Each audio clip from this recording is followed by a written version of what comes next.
ഇന്ന് മറ്റേ കഴിഞ്ഞ വട്ടം പി എയിലാണ് പറഞ്ഞു നിർത്തിയത്. ഇന്ന് അതിൻ്റെ ബാക്കിയുള്ള പോർഷനാണ്. ആർ പി എൽ എന്ന് പറയുമ്പോഴത്തേക്കും റൂറൽ ഏരിയയിലുള്ള ആൾക്കാർക്ക് നമ്മുടെ ലൈഫ് ഇൻഷുറൻസിൻ്റെ ഗുണങ്ങൾ കിട്ടാൻ വേണ്ടിയുള്ള സ്കീമുകളാണ്. അപ്പോൾ ഇതിനകത്ത് നമ്മൾ പി എൽ എ പഠിച്ചു കഴിഞ്ഞാൽ ആർ പി എൽ എളുപ്പമാണ്. കാരണം പേരുകളും ഡീറ്റെയിൽസുകളും ഒക്കെ ഏകദേശം മാറി മാറി വരുമെന്നുള്ള കാര്യങ്ങളൊക്കെ എല്ലാം ഒന്ന് തന്നെയാണ്.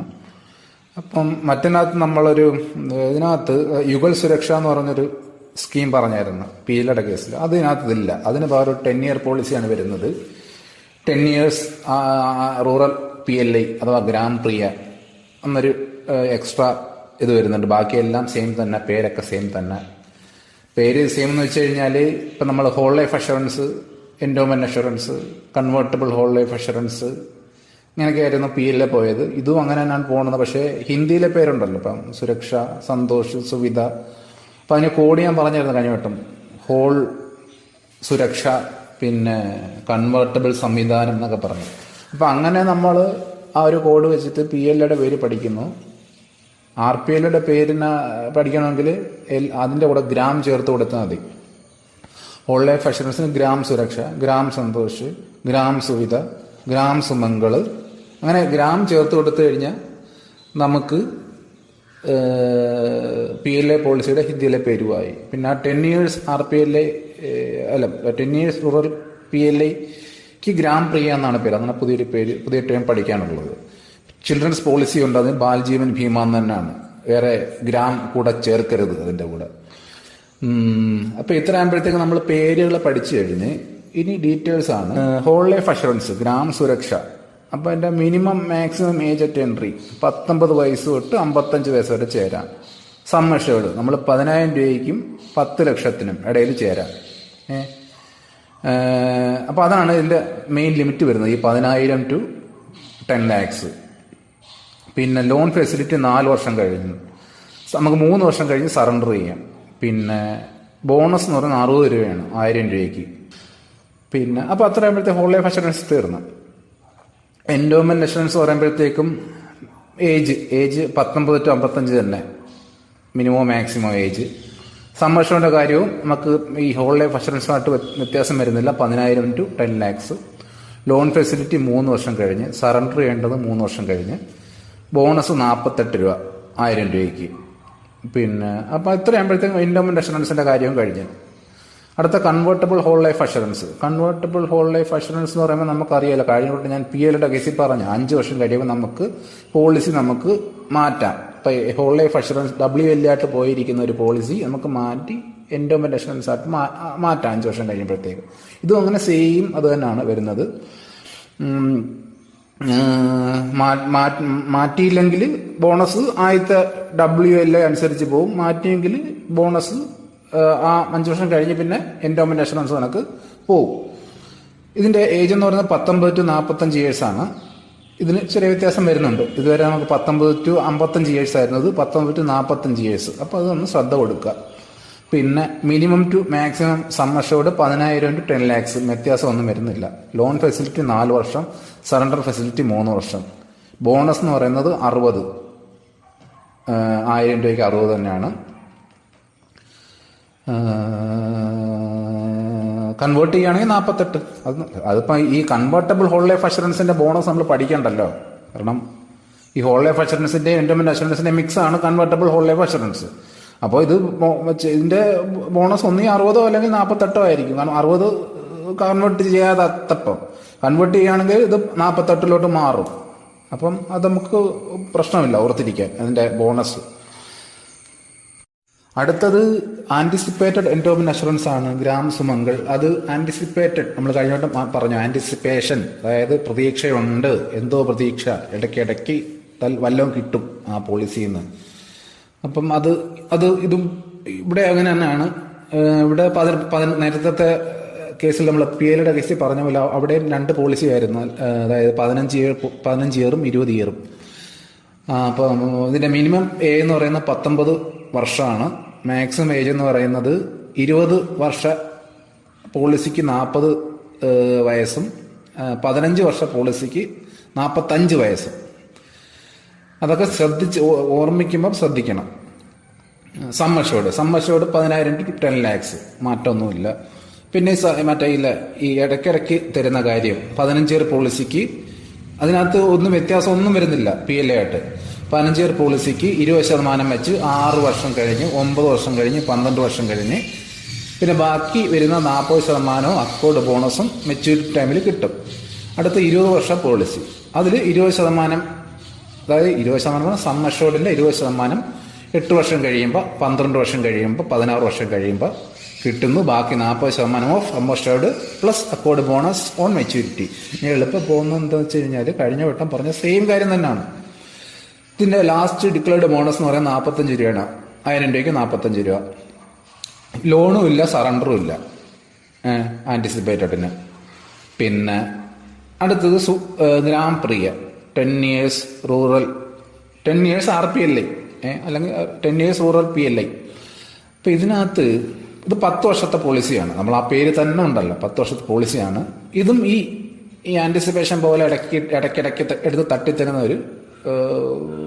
ഒരു സ്കീമാണ്. അതിൻ്റെ സർവൈവൽ ബെനിഫിറ്റ്സ് എന്ന് പറയുമ്പോൾ 4 വർഷം കഴിയുമ്പോൾ 20%, പിന്നെ 7 വർഷം കഴിയുമ്പോൾ 20%, പിന്നെ 10 വർഷം കഴിയുമ്പോഴത്തേക്കും 60% of sum assured plus accrued bonus.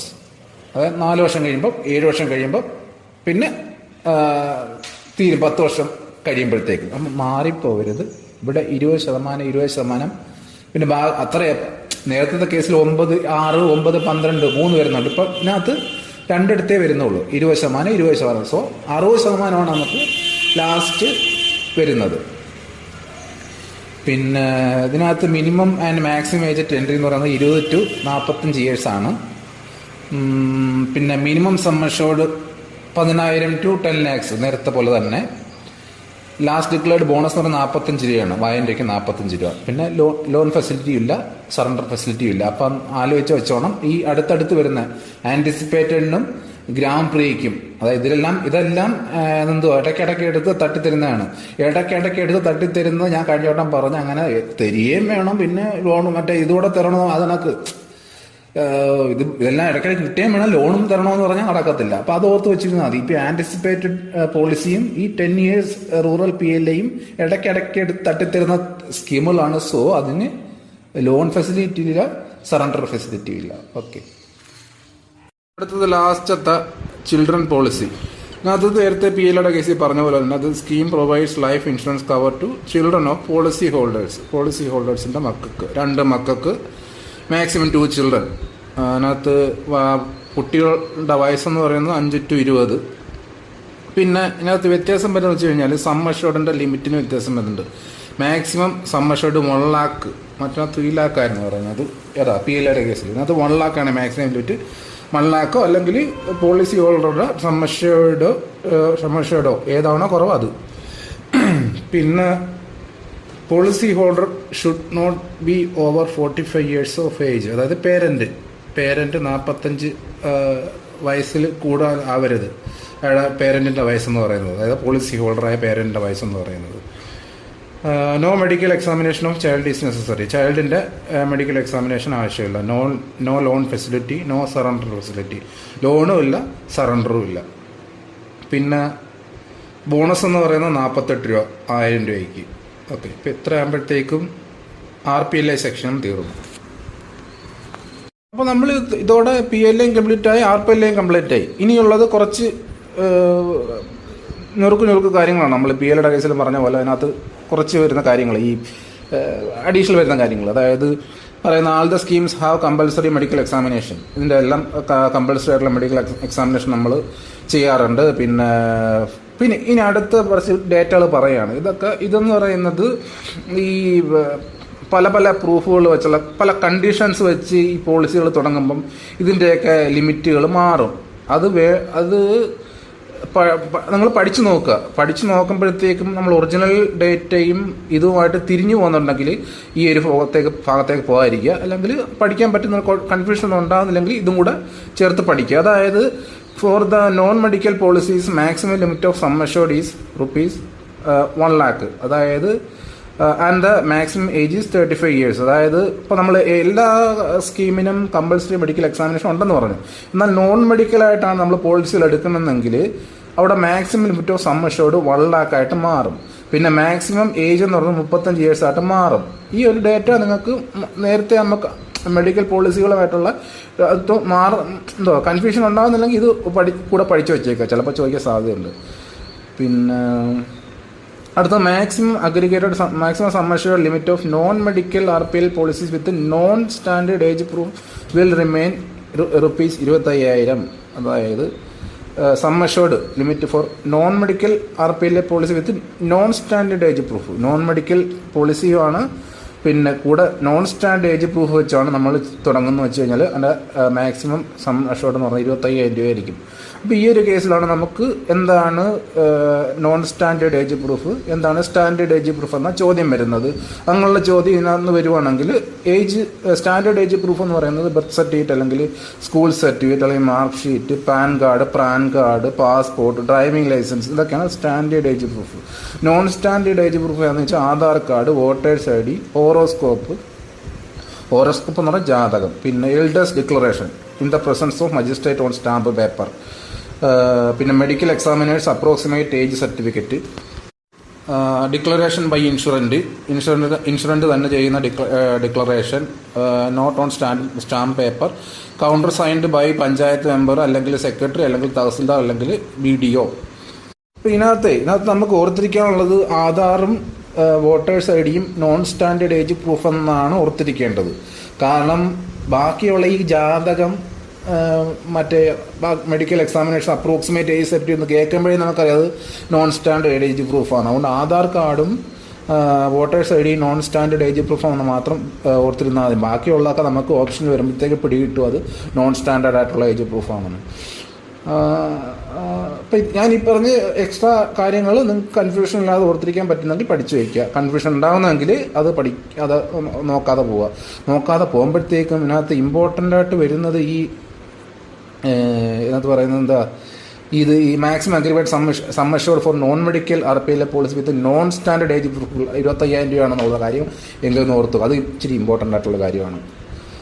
പിന്നെ അടുത്ത റിബേറ്റാണ്. നേരത്തെ പറഞ്ഞ PLയുടെ കേസിൽ റിബേറ്റ് പറഞ്ഞിട്ടുണ്ട്. ഇത്ര 6 മാസത്തെ തുക മുൻകൂട്ടി അടയ്ക്കുമ്പോൾ ചെറിയ റിബേറ്റ്. അത് RPLയുടെ കേസിലും ഉണ്ട്. അതിൽ 3 advance deposit including current month എന്ന് പറയുമ്പോഴത്തേക്ക് ഈ മാസം ഉൾപ്പെടെ 3 മാസത്തെ അഡ്വാൻസ് ഡെപ്പോസിറ്റിന് നമ്മൾ 0.5% റിബേറ്റ് കൊടുക്കുന്നുണ്ട്. 6 മാസം ആകുമ്പോഴത്തേക്ക് 1%, 12 മാസം ആകുമ്പോഴത്തേക്ക് 2%. പിന്നെ അടുത്തതായിട്ട് നമുക്ക് പറയാനുള്ളത് ഫീ ഫോർ, അതായത് PLയുടെയും RPLയുടെയും കേസിൽ ഈ ബുക്കുകൾ ഡ്യൂപ്ലിക്കേറ്റ് ബുക്കുകൾ മേടിക്കുന്ന എത്ര ഫീസ് മേടിക്കും, നോമിനേഷൻ ചേഞ്ച് എത്ര പൈസയാണ് നമ്മൾ മേടിക്കുന്നത്, PLയുടെ കേസിലും RPLയുടെ കേസിലും. പിന്നെ നമുക്ക് ബോണ്ട് ഉണ്ടല്ലോ PL RPL, ഈ ബോണ്ട് അത് ഡ്യൂപ്ലിക്കേറ്റ് മേടിക്കുന്നതിന് എത്ര രൂപയാണ് നമ്മൾ ഫീസ് മേടിക്കുന്നത്. അപ്പോൾ ഡ്യൂപ്ലിക്കേറ്റ് പ്രീമിയം റെസീറ്റ് ബുക്കിന് 20 രൂപയാണ് ഫീസ് മേടിക്കുന്നത്. നോമിനേഷൻ ചേഞ്ച് ചെയ്യുന്നതിന് പൈസ ഒന്നും മേടിക്കത്തില്ല, ഫ്രീ ഓഫ് കോസ്റ്റ് ആണ്. ബോണ്ട് ഡ്യൂപ്ലിക്കേറ്റ് പോളിസി ഡോക്യുമെൻ്റ് അല്ലെങ്കിൽ ബോണ്ട് നമ്മൾ 100 രൂപയാണ് ചാർജ് ചെയ്യുന്നത്. അടുത്ത് നമ്മൾ ലാസ്റ്റത്തെ ഒരു പോയിന്റ് പറയുകയാണ്. അതായത് ഈ പോളിസി ലാപ്സായി പോകുന്ന കാര്യങ്ങളാണ് പറയുന്നത്. കുറേ നാൾ അടയ്ക്കാനിട്ടിരുന്ന് പോളിസി ലാപ്സായി പോകുന്നത്. അപ്പോൾ എങ്ങനെയാണ് ലാപ്സായി പോകുന്നതിൻ്റെ കണ്ടീഷൻ? അതായത് ഇതിനകത്ത് 3 ഇയറിൻ്റെ ലിമിറ്റാണ് വരുന്നത്. അതായത് 3 വർഷത്തിൽ താഴെയുള്ള പോളിസി ആണെങ്കിൽ എത്ര അടവ് വരുമ്പോൾ അത് ലാപ്സ് ആവും. 3 വർഷത്തിൽ കൂടുതൽ നിലനിൽക്കുന്നൊരു പോളിസി ആണെങ്കിൽ, അതായത് പക്കയായിട്ട് 3 വർഷത്തിൽ കൂടുതൽ പക്കയായിട്ട് പോയൊരു പോളിസി ആണെങ്കിൽ പിന്നെ എത്ര അടവ് അടയ്ക്കാതെ വരുമ്പോഴാണ് അത് ലാപ്സ് ആവുന്നത്. അപ്പം അതിൻ്റെ ഉത്തരവെന്ന് പറയുന്നത് policy lapses after 6 unpaid premia if it remained in force less than 3 years. 3 വർഷത്തിൽ കുറഞ്ഞ് നിലനിന്നിരുന്ന ഒരു പോളിസി ആണെങ്കിൽ 6 വട്ടം അൺപെയ്ഡ് ആകുമ്പോഴത്തേക്ക് അത് ലാപ്സ് ആവും. എന്നാൽ 3 വർഷത്തിൽ കൂടുതൽ നിലനിന്നൊരു പോളിസി ആണെങ്കിൽ 12 വട്ടം അൺപെയ്ഡ് ആകുമ്പോഴാണ് അത് ലാപ്സായി പോകുന്നത്. പോളിസി റിവൈവൽ ചെയ്യുന്നത് policy can be revived for any number of times. എത്ര വട്ടം വേണമെങ്കിൽ നമുക്ക് പോളിസി റിവൈവ് ചെയ്യാം. അപ്പോൾ ഇത്ര ആകുമ്പോഴത്തേക്കും RPLയുടെ പോർഷൻ കഴിഞ്ഞു.